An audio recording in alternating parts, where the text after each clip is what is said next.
You're listening to the number one podcast for oil and gas professionals.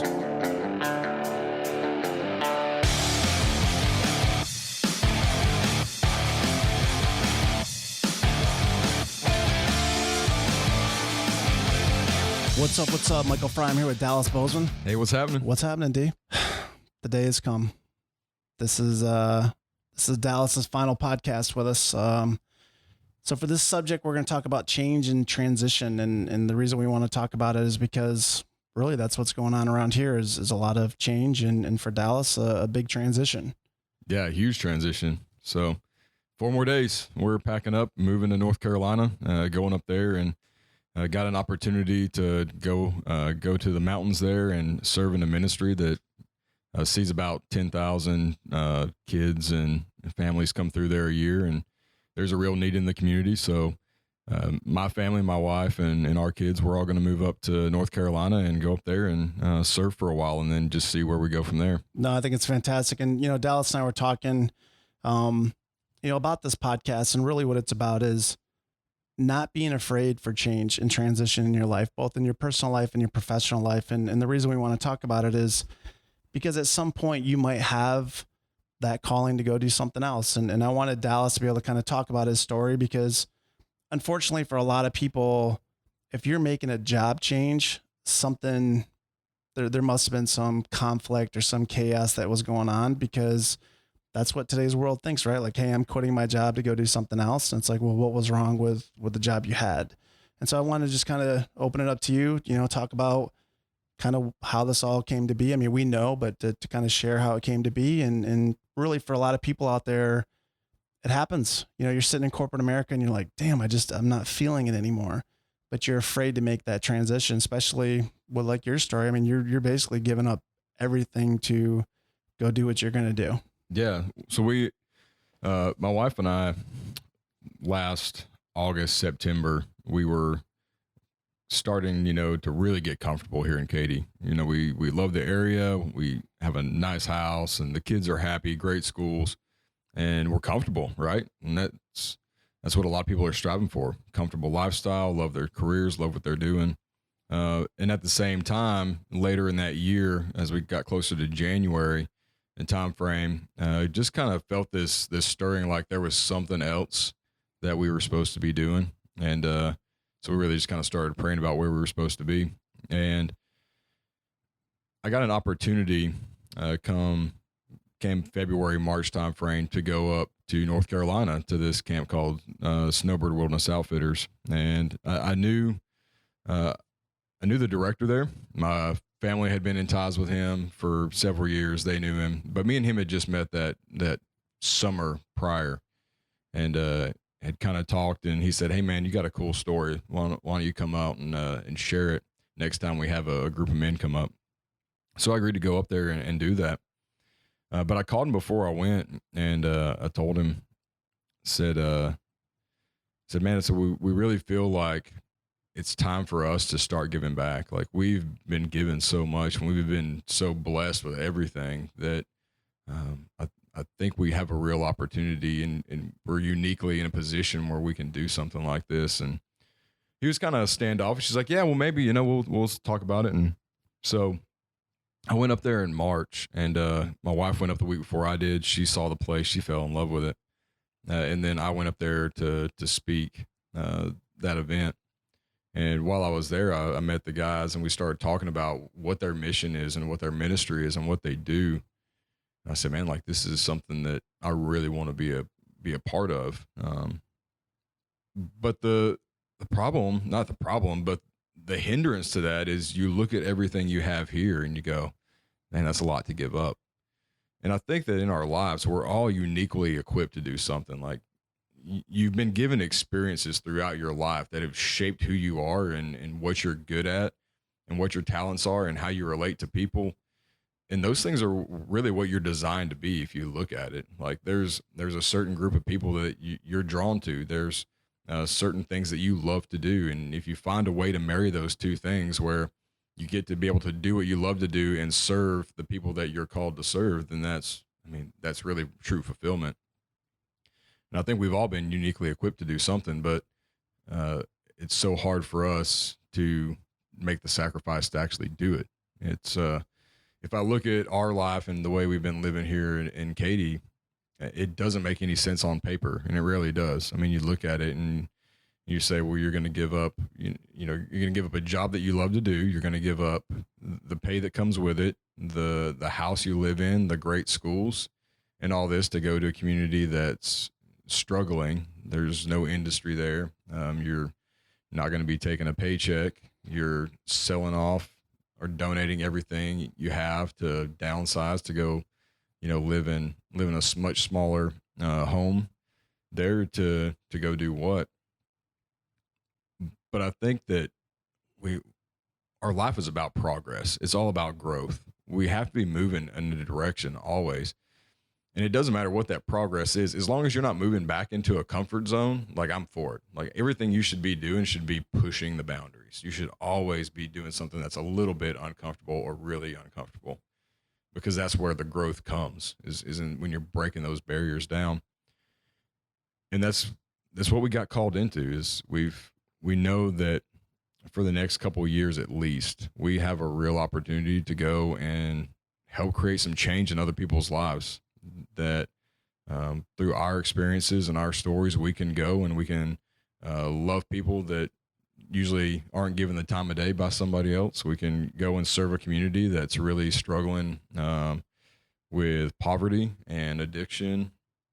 And then all the kids from around the East Coast that come through there looking for something. Those are all people that we can speak into their lives and share what we've been through. And this is also an opportunity for me maybe to possibly go there and start standing up a veterans type ministry, where a lot of guys who are struggling with post-traumatic stress and the things that they've experienced, they really don't know how to cope with those things, to bring them in, get them with their children and their families and start rebuilding relationships and talk about the struggles that come with this. And how do you find fulfillment and new purpose and new meaning that will help you deal with those situations, get past it. So, I think that really we've wrapped so much of our happiness up in what we can accumulate for ourselves that we forget that really everybody was put on this earth to serve somebody else other than themselves. And if you can do something that allows you to really give back to people and to serve people, you're not going to find anything that's going to make you much happier than that. No, I agree. And I've always said, and I will always say this, is part of getting to where you want to get to, you have to go through somewhere else. I mean, I left corporate America. I went to a startup. That startup kind of helped me, you know, motivated me even more to get to where we're at today. You have to go through there to get to where you're at. And I've always said, if somebody comes to me and says, hey, look, I'm quitting, I'm going to go do this, and it's for a better opportunity, not necessarily more money, but a better opportunity for growth, I will stand by it 100%. If you're going on a lateral move, I'll not necessarily question you. I mean, you can go to the competition and be getting a pay raise. I mean, be getting a promotion. I'll support you all day because I want that growth for everybody. What was it like that time? You know, you go there, you're starting to really feel it. You're starting to have this like internal turmoil of like, gosh, I have this new calling. I really want to go do this, but I'm not at home with you, right? I mean, I'm here at work with you. What was it like having to, because we've talked, but we haven't really talked about it. When you've made that decision of, hey, sweetheart, we need to make a change, and now I need to go to the office and make that change. Yeah. What was that like internally? It was a mix of like, it's really starting to put motion to your thoughts, right? So that's really what it was. Is this was all just a conceptually an idea. It was like, this is something we could do. Yeah, we could do this. This is possible. But whenever it's time to actually go to your boss and say, hey, we feel led to make this change and it's time for us to move into something else, there's no turning back from that. I mean, so there's a lot of fear that comes with that, because you go, well, one, I don't know what the reaction is going to be. I don't know if it's going to be, you know, I'm going to be perceived as ungrateful. I don't know if, you know, Mike's going to be upset with my decision. I don't know what the reaction is going to be. And if it is a bad reaction, like, am I ready to deal with that? Am I ready to actually cope? And and just kind of carry the weight of whatever that decision is. So the fear side was really going, but at the same time, there's that excitement. Like, if I commit to this, like, there's no turning back. You can't walk into your boss and go, "Hey, I feel like it's time for my family to make a change, and we feel led to do this," and then come back a week later and go, "Hey, yeah, I'm gonna backstep on that. I don't think that's." Yeah, and especially a lot of places today where you're not going to get that opportunity to backstep. I mean, I know a lot of places where you go, "Hey, I'm looking to leave," and they're like, "Cool, here's a box. Yeah. Thank you for helping us downsize," right? Yeah. And your situation was different because you didn't know what the end date was. It was, "Hey, this is what and I'll say this kind of jokingly, not jokingly, it takes a special boss to be able to sit back and go, when the time comes, the time comes. Definitely. Until that day comes, you're still here with us," which is why Dallas and I joked about today is that day, right? Yeah. When you go to make that change, though, you have to be, like you said, 100% committed. And it's having those discussions with yourself of, all right, because again, you're giving up almost everything, pay, security, Insurance. Well, I mean, Yeah. beautiful house, all your friends, how many people in the last month and a half have been like, "Yo, D, we can figure this out." Yeah. You don't have to go, Gary and Matt and all the guys that you hear about on the podcast, because nobody wanted to, right? I mean, I told Dallas before we got started, I was like, "Bro, I'm going to miss you. Not just because of the podcast, but I'm going to miss you just in general because of the relationship that we have." And it's funny that you mentioned that the outfitter said you have an amazing story, because if I back up a year and a half, when you and I first started talking, it was like, "Hey, D, you have an amazing story." It's like, this is what we can do. And giving you that kind of personal growth, because at some point, I mean, and maybe it was the military in me, but about every 2 years, I started to get bored. Mm-hmm. And I got bored regardless if I was on a vessel that was performing, great, or I was in corporate America. It was like, I needed new stimulus to keep me moving forward. And I think it's something that has to happen in all of us, because, we talk about finding your mojo and what's happened. And sometimes it's even in relationships, but it's like, if you're not staying fresh and challenged and just, there's something new all the time, sooner or later, because we were having fun, we were doing great things. There was things that we were working on here. And so the day that Dallas came in and it's kind of like, I have a new path, I think there's probably 99% of the bosses in the world would have threw their hands up in the air and threw a fit.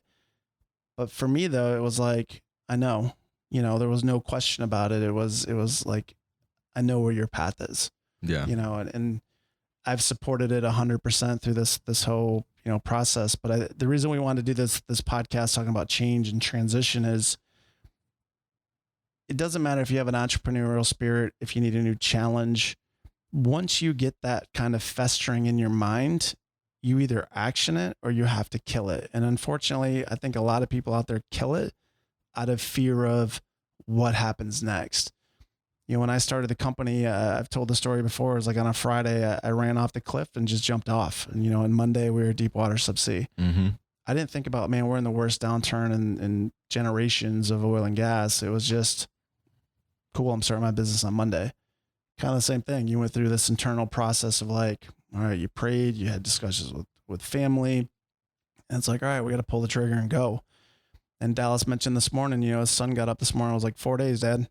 And then it's like, well, hold on a second. Like, my house is getting empty. I'm donating stuff. Like you said, there's no turning back to go, can I get my stuff back? That's right. Yeah. Yeah. Right now we've donated a lot. We gave away our furniture, and we just did a lot of downsizing. So you look around your living room and there's no couches anymore, and the kids are sitting on the floor, and it's like. And for people who listen to the podcast, I mean, I just want to just real quick.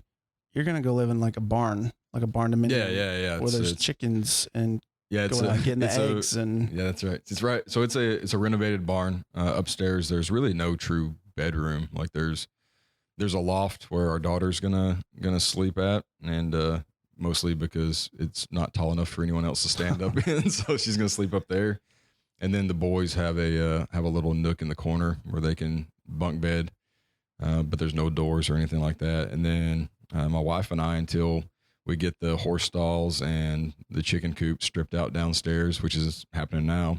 Until we get that stripped out, we're just going to sleep on a sofa bed in the living room for a few months until then. But yeah, and like, I don't want anyone listening to go like this is some kind of self-righteous thing. Like, look at everything I'm giving up. Like, that's not it at all. And I don't want it to be taken that way.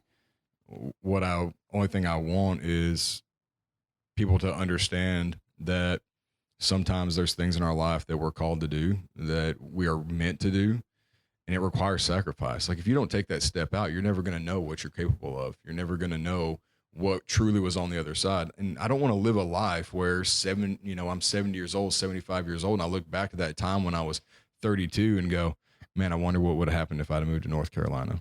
I wonder what would have happened if I'd have taken that step. Where would my life have gone then? I don't want to live a life of regret. We try to make these plans, what's life going to look like when I'm 80? But I can never do that. Yeah. And why even looking that way? Like, we're not even guaranteed tomorrow. So let's just be faithful in where we're at now, and whatever you're being called to do, whoever you're being called to serve, just start moving that direction. And that's really what we've learned through this process in the past few months is we came to a point where we're like, okay, now it's time to start actually moving. And things weren't in line. Like, things were not lined up. We didn't have a plan. Well, we had a plan, but our plan wasn't working. Like, the plan was, hey, we're gonna sell the house, and when the house sells, then we're gonna get movers in, and then we'll use the money from that to move us out there. None of that happened. I mean, it wasn't God's will that was the way it was gonna play out. But every step we took, there was provision. So it was, okay, well, let's just set a drop dead date. And we said, regardless of what happens, this is the day we're gonna go. And we started moving. And then someone comes in and they say, well, we're not going to buy your house, but we'll rent it. That way you at least don't have that extra mortgage hanging over your head. So we're not making any money, but we're not losing money. That's right. You're not losing. So there's provision there. And yeah, we didn't have that extra moving money that we thought we were going to get from the equity in the house, but we still have enough to make it happen. There's sacrifices that have to be made. There is some pain in the progress, but that's what progression is. Like, you have to. Oh, that's right. You don't go to the gym and get results if you're not sore at the end of the day. And it's kind of the same thing. Like, there has to be a little bit of breaking, a little bit of soreness, and a little bit of hurt in the process if you actually want to grow and progress. And I know there's people that right now, I spoke with a guy yesterday who was at my house. He came over and had breakfast, and we spent some time in discussion and talking yesterday. And he said, I think I'm just too comfortable. And I said, I know the feeling. I think that's where a lot of us get, is we get into these careers and we get into these communities and we just get too comfortable. So what would be if you had to step back and look at the journey of the last, 2 months, month and a half, 2 months, other than telling me, yeah. What's your biggest fear? I mean, it's a fear that you're going to get out there and it's not going to work? Or are you mentally, like, I know that I've been to hell and back when I was in the military, and I've been through hard times working offshore, and I've had my challenges, and you know what? I always come out on the other side. Yeah. Or is there that, are you wavering in the conviction of this is the call? Yeah, I've had those moments, right? So right now, this morning, no, I'm not fearful. But 2 days ago I was, I remember it was, just, you see how things play out. Right. And I know that God's faithful to show me things in my life. So Saturday night I was sitting in bed, and I was taking down some notes, getting ready for Sunday morning. And my wife came in, and I was just having a moment. Like, I was sitting in bed, and I'm like, I don't feel this. Like, I don't know if this is right. Like, I know, like, this is what I'm called to be doing. I feel that pull, but I'm not feeling that conviction right now. I'm not feeling that motivated. I'm not feeling a fire, like, excitement about what I'm supposed to be doing. So I started having that doubt of, am I taking my family down the right path? Is this turning into some kind of, like I said before, some kind of self-righteous thing where this is about me and my desires and not what's best for my family? And what am I doing here? And whenever these discussions first started, back in August, September, where my wife and I were almost jokingly talking about the idea of, oh, maybe one day we'll be in a position where we can go serve. We'll get the kids out of the house and we'll retire and then we'll go do something like that. There was a guy who I met in Colorado who came by and he told me that basically gave me a verse and he said, hey man, like, be strong and courageous. Like that was God's words to Joshua whenever he was leading his people into out of exile and into the promised land. Be strong and courageous. So then Saturday, my wife, having no idea what's going through my head, I'm sitting in our bed and I'm like, man, is this the right thing?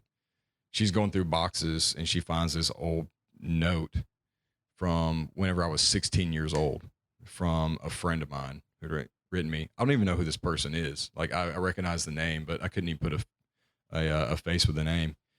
She said, hey, I found this note from when you're in high school. Somebody wrote you. And I opened it up and it was this friend who, like I said, I couldn't even tell you who they were, but they're like, hey, just wanted to let you know that, you know, really, really excited about your future and what's going to happen. And left a Bible verse at the bottom of it. And it said Joshua 1:9. So I opened that up and read it and it was be strong and courageous. And I was like, here it is. Like I have these moments where I'm like, I don't know if this is really where I'm supposed to be.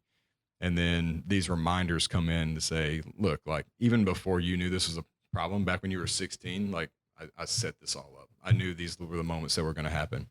So be strong and courageous, be strong and courageous. And so that was kind of my conviction Saturday, where I almost felt bad about, you know, like how easily I lost the faith and the conviction in what I was supposed to be doing, where really that's the message to everybody, right? Is whatever it is that you're desiring to do, that whatever it is you're being called to do, that change that's going to make you a better person, that's going to move you towards what you were created to be, it's be strong and courageous. Like be courageous. You got to lead yourself and your family into that next promised land. Yeah, I mean, for me, when I was working on the rigs, I wanted to get into technical field support. I mean, that was the next progress in my development and in my career.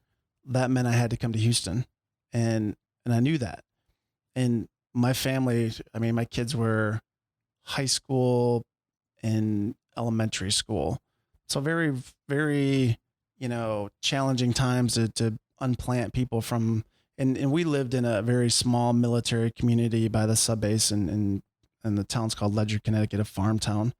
And my wife grew up there, you know, her family's from there. You know, it's literally one of these towns that it's 2 stoplights and you're through it. I mean, Friday night everybody goes to a football game and it's just a small town, right? Mm-hmm. A small farm town. We not fought. I say fought like verbally, you know, back and forth, but it was like, and not even emotionally. When I say fought, it was more like jousting. It's like, look, I want to go to the office. It's like, I'm not moving to Houston. It's like, I'm not moving to Houston. It's like, look, I'm going to the office sooner or later and we're moving to Houston. And then one day I got the call and it's like, we want to offer you this job in Houston. And I was like, we're going to Houston. There was no turning back because I knew that was the path. Right. And then when we get to Houston, now I'm here for months. Like my wife and kids are in Connecticut by themselves. There's no transitioning back and forth. It's like, you take care of the house. I have to go Monday through Friday. Right. And then they get down here and it's like, wow, I wish we would have left a long time ago, because you get comfortable, right? You're comfortable with your day to day until you're not in that day to day. And then you go, why did I think that was so great? Right. And so the reason I asked about the transition for Dallas is, a lot of people might go, oh yeah, it's great. You know, you're going to this new place.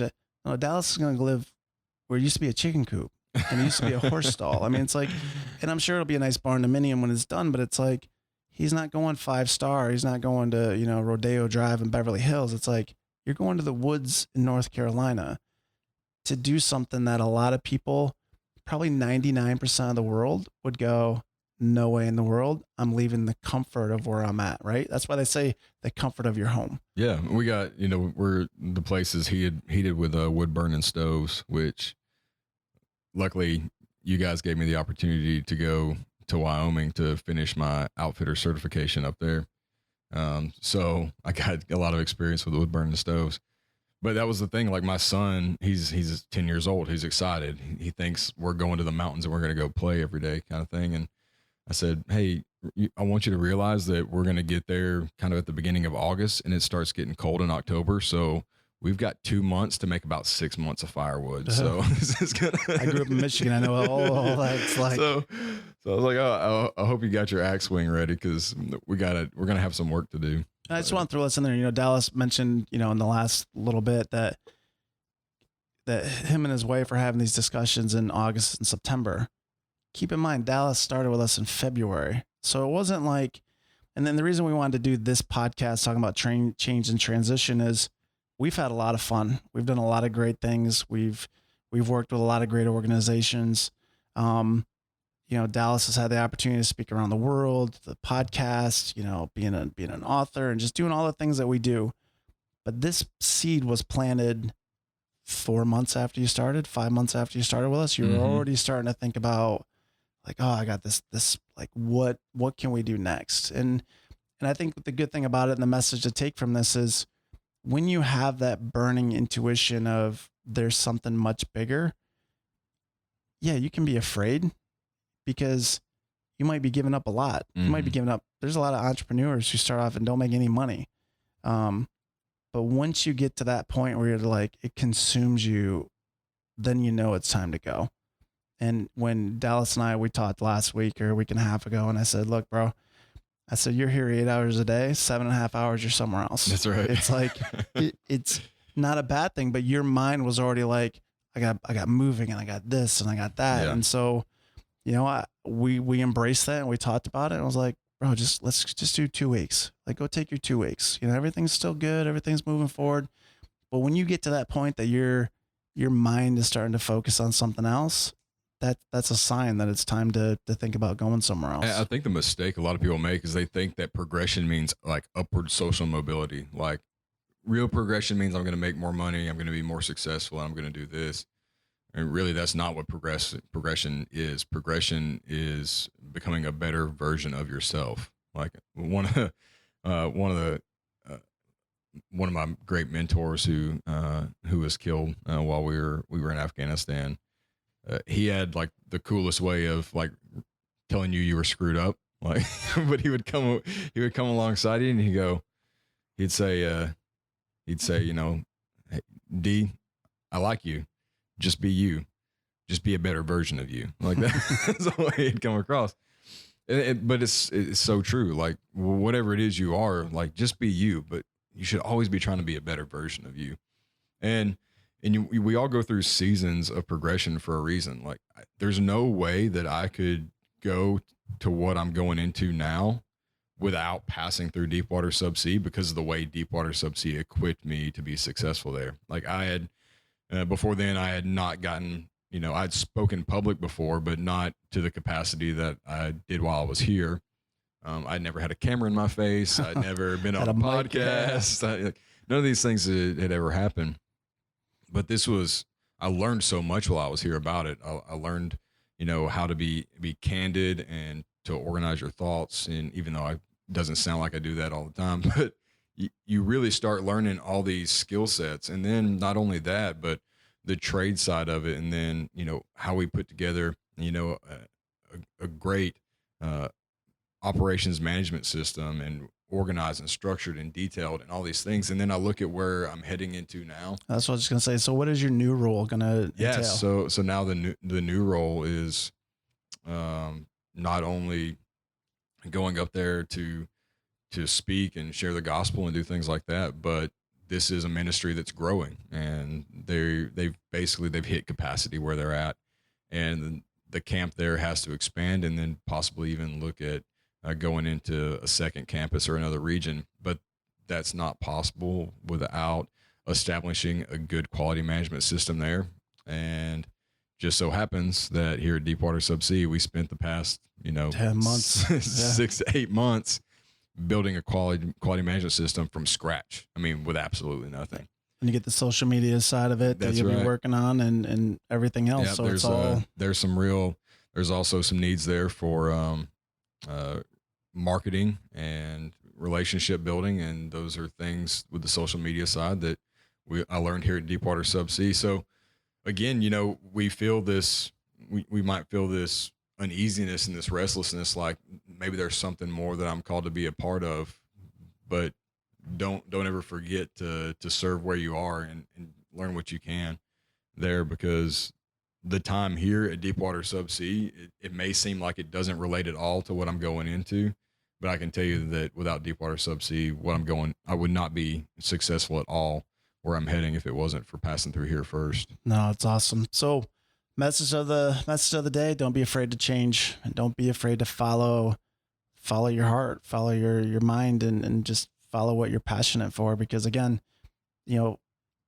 it's sad to see Dallas leave. I mean, Dallas's family, I've said it many times that, you know, Dallas is renting his house. He hasn't sold it. So technically the roots haven't been, haven't been drawn up, but I mean, Dallas is still going to be doing work with us. I mean, we got, you know, we're going to be doing things with Anchor, and we're going to be doing courses to where I've already told Dallas, hey, look, I'll fly you back. Coming back in November to speak at a conference here. So you do it in a way to where you're not burning bridges, but you also do it in a way to when you're making that change, the transition is understood, not that I'm quitting because I got something better.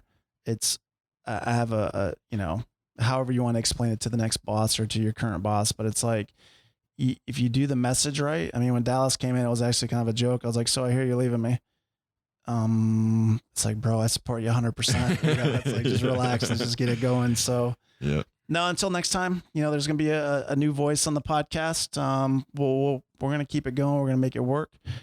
Dallas will be on some call-ins. So, I mean, Dallas isn't getting away from us, but I wanted to share that story, Dallas' story, because again, even for us, the podcast and a lot of the things we do, it's because of having Dallas here and just Dallas and our comfort with each other, the interactions that we have. I mean, none of these podcasts are scripted. It's like, what do you want to talk about today? And it's like, well, let's talk about change.